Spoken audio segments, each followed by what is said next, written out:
So with all these things that we have built now, we can extend it and compare sort of different things. So first, we could make a very general function that allows us to query any variable. So let's just do that. We'll do define a function. Let's just keep that other stuff in memory for now. Oh yeah, don't actually, it auto says for you now and then, but if you're working, it doesn't hurt to press Control S or clicking the save button once in a while, just so you don't lose stuff. So let's write a function that lets us plot anything, any variable, at least for now.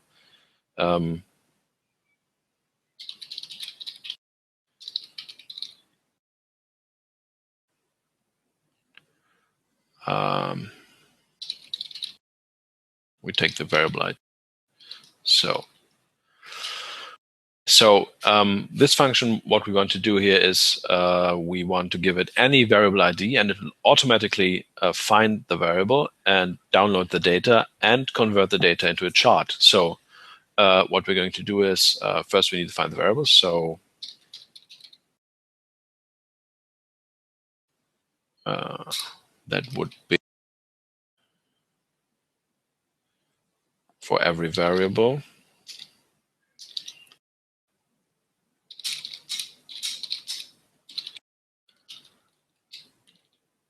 All the charts in the way. That's funny.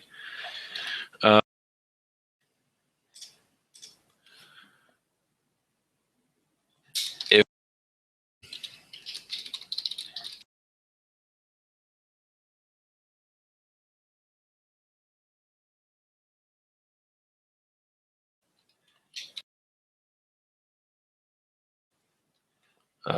this is our search, and we say, okay, give us the first item of this search or none. And then if variable is none, we say, okay, good.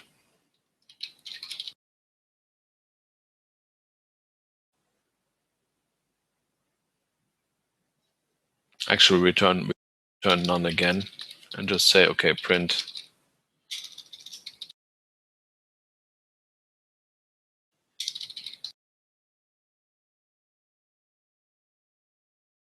So, oh yeah, do that later. Maybe it will have.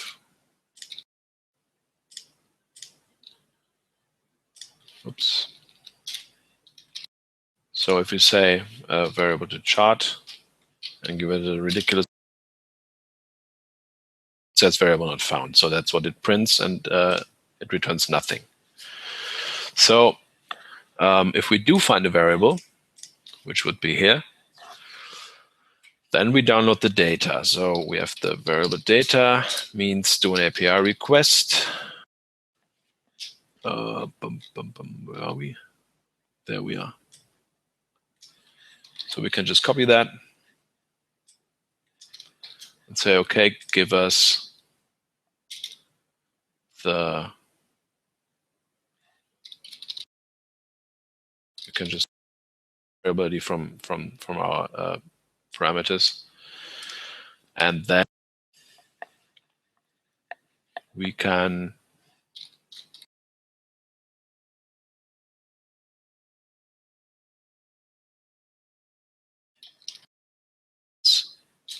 make chartable, and we have our variable that we found,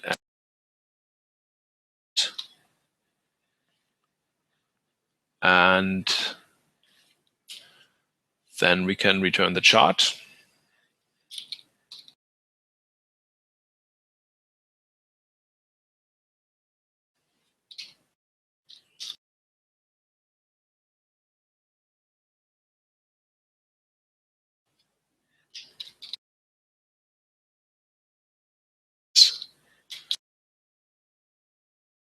We'll use the variable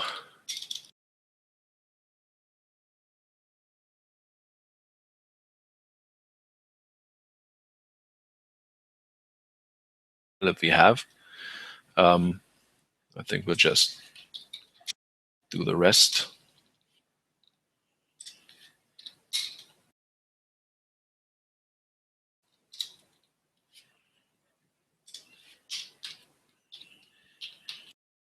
And we'll return the chart. And this is now unnecessary, so maybe while we're downloading, we should have some information.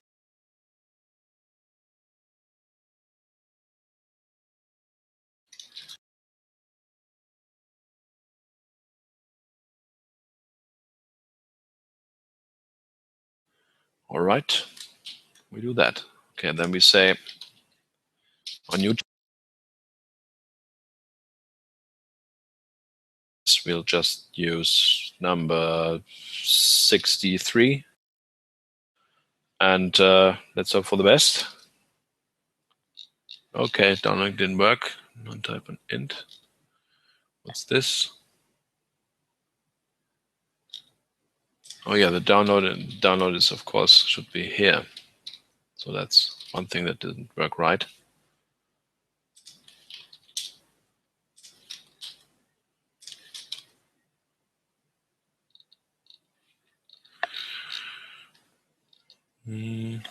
Let's see.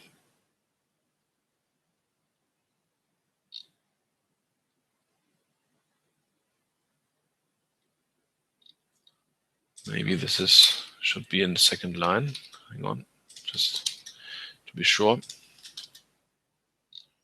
No, that's not it.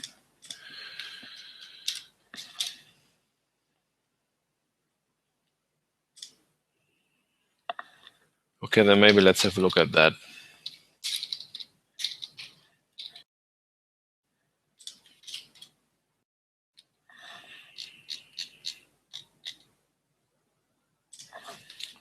We don't want. Come on. Where's it going wrong?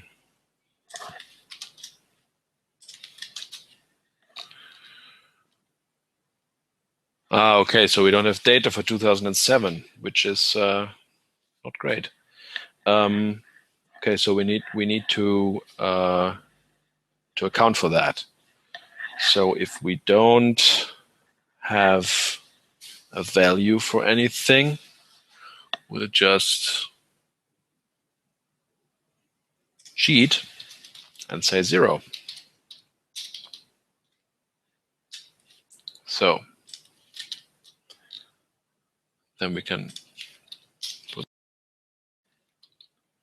turn chart, and then this should hopefully work. Excellent. So we can show that directly. Let's do. Okay, there we go. Okay, that's not bad. Let's try number 47, whatever that is. Okay, so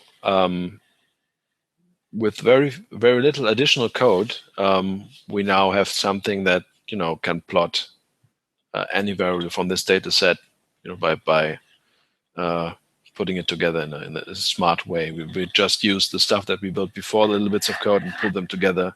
Now we just have to put in a number, and it'll draw it for us.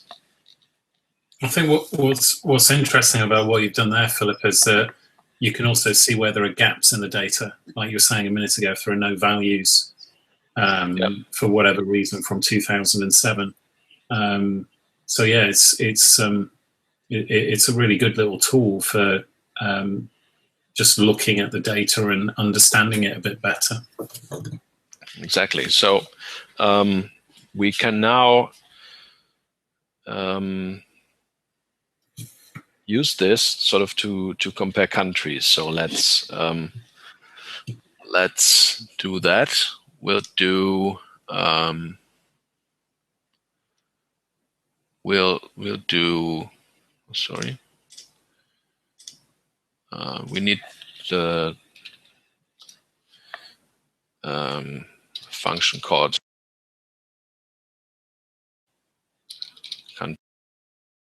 for some kind of ID.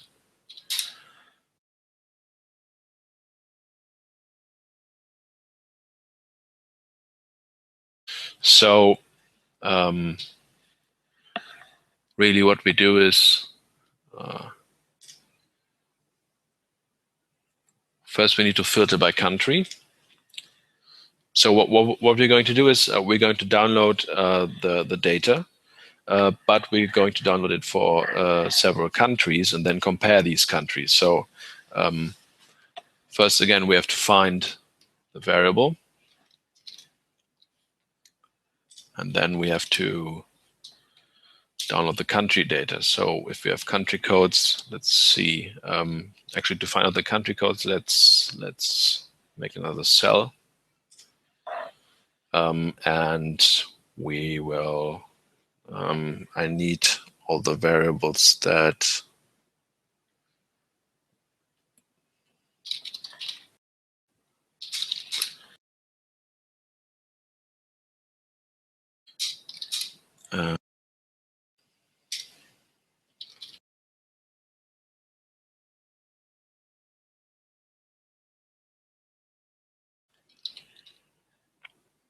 maybe that's it already. Let's hope for the best. Yeah, that works. That's the right one. So I just did a search. Give me the first thing that has country in the name of the variable of the label. So yeah, that's it. So this is variable number 2, and we have some codes here. So let's do a thing where we say, all right,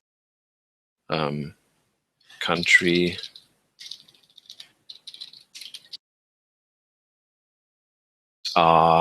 we take this thing and we want the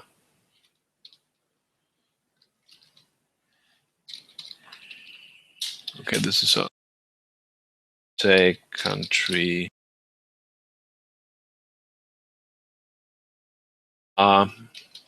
it's a dictionary of the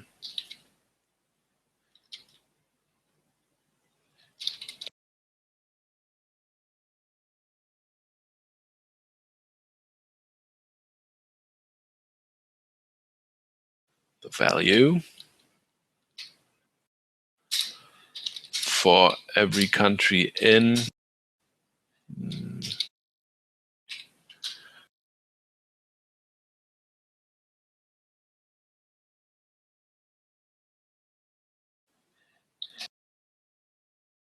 sorry.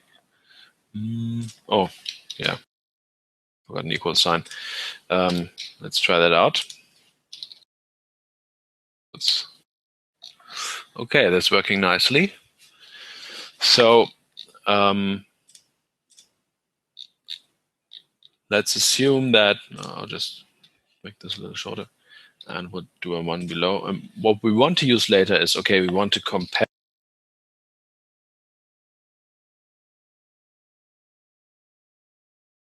maybe this variable, whatever it is, we're going to have a look up later. And we want to compare this between where you are and where I am. So let's say, and 6 for Germany. And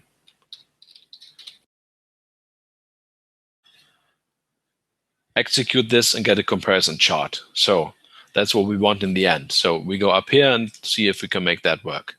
Right now it shouldn't. Let's see. Probably not. Yeah, doesn't do anything. So we find the variable, which we have done. And now we download the country data. So for every code in country codes, we have a country that oh, this is going to be annoying. Hang on.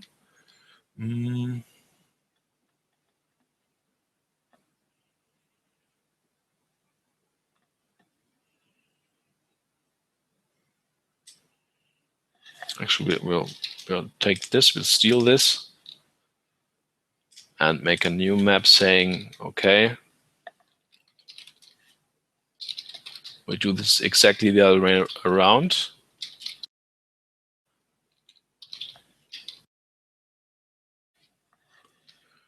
So now we can go, this is this turned around. So this is like if we put in 13, we get out Hungary. So we're going to need this later. So we have country data. It's an empty dictionary. We say, okay, for every code in country codes, find out the country name. This country names for that code. And then download the data, which is API request. Where are we? Okay, we'll just steal this.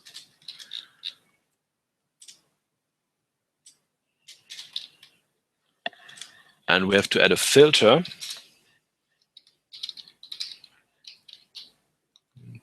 Do that in the next line, maybe.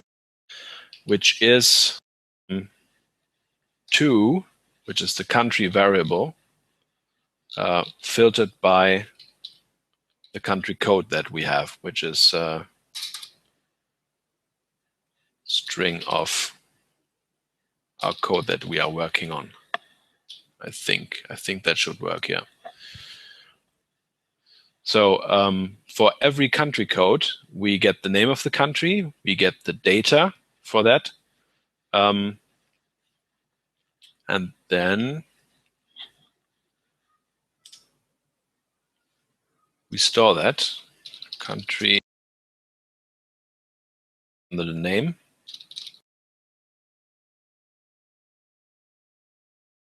So we save that away.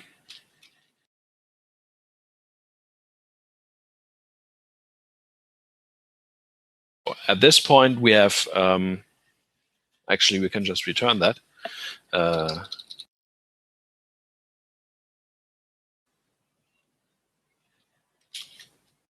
Just try this out. Don't need to show it because so it's downloading stuff. Okay, so we see if we put that in, we get data for Germany and data for the UK with all this stuff here, the weighted frequencies and so on. So now we need to get the categories again, which is up here. Actually, hang on.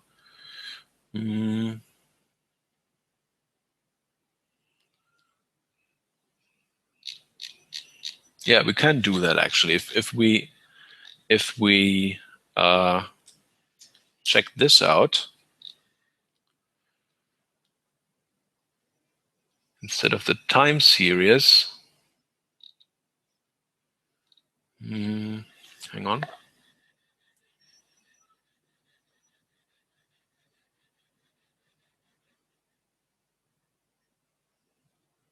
Oh, okay, no, we have to do it our own. Sorry. Yeah. Okay, so we find the categories again, and we do the other stuff that we did up here, but we do it a bit differently. So first we download this stuff.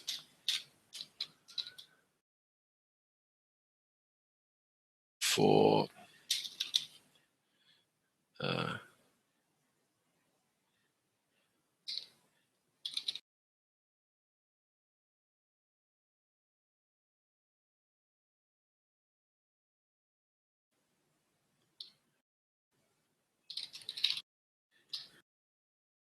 country names again, and we say, okay, we have the original data, which is so we have the downloaded stuff all in country data in this format here, but we want it in the good chartable format that is somewhere up here. You've seen it before.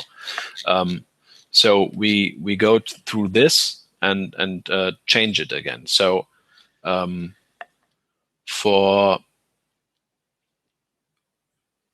we get the original data.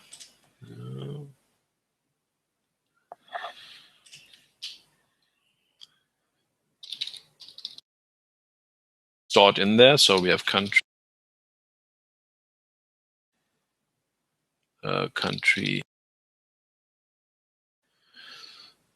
and then we go through the categories again. That's right. But this time,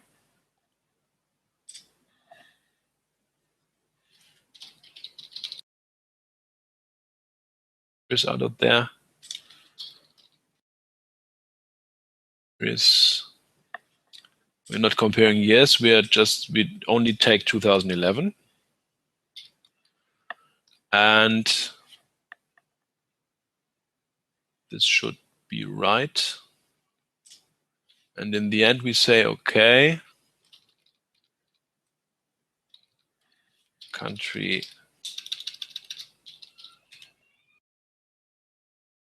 write that with our new data.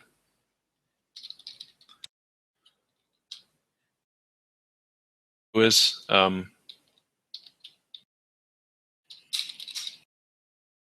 variable. This should be variable.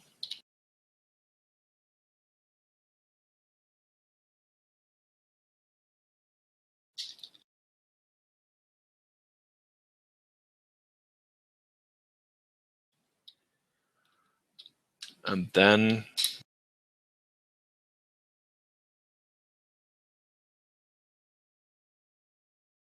these are basically the blocks that we are doing.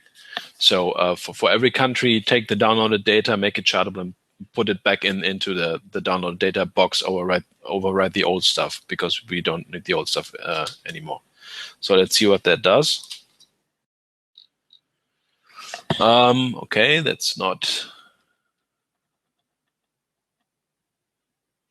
right. Country name, country data.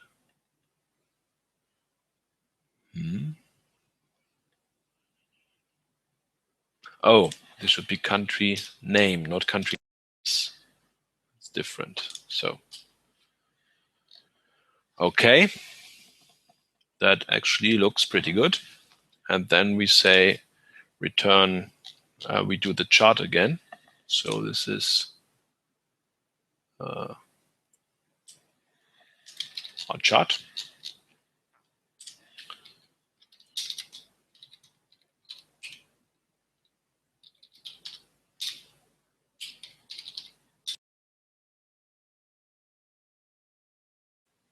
And we say this is a country for what this is. And this is, we have country data.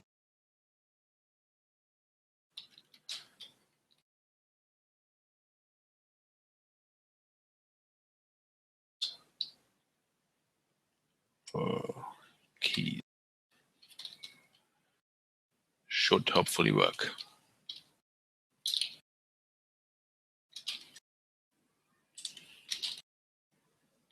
Okay, that seems to have worked.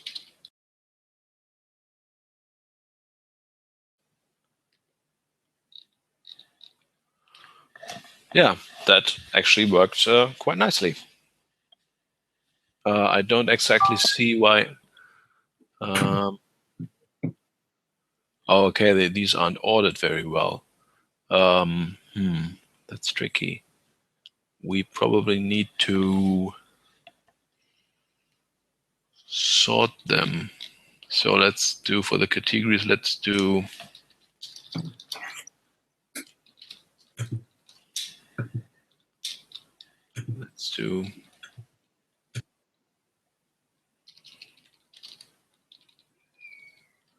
oh no, we need that, sorry.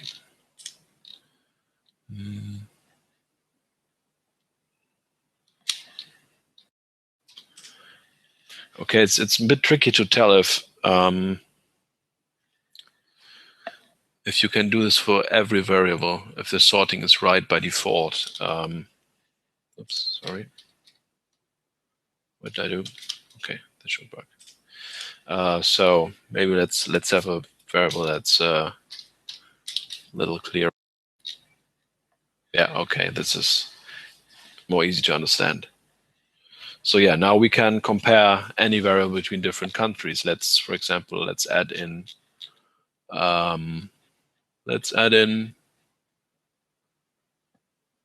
Iceland, why not, which is 34. So let's compare that between 3 countries. And there we go. It's kind of interesting how much of that is in our psyche. You know, if somebody asks me whether there's a major problem or a moderate problem, what am I going to say as an English person? I'm probably not going to say major, unless it's really bad, because that's just in our natural culture. But I don't know about Germany. It's kind of interesting. Yeah.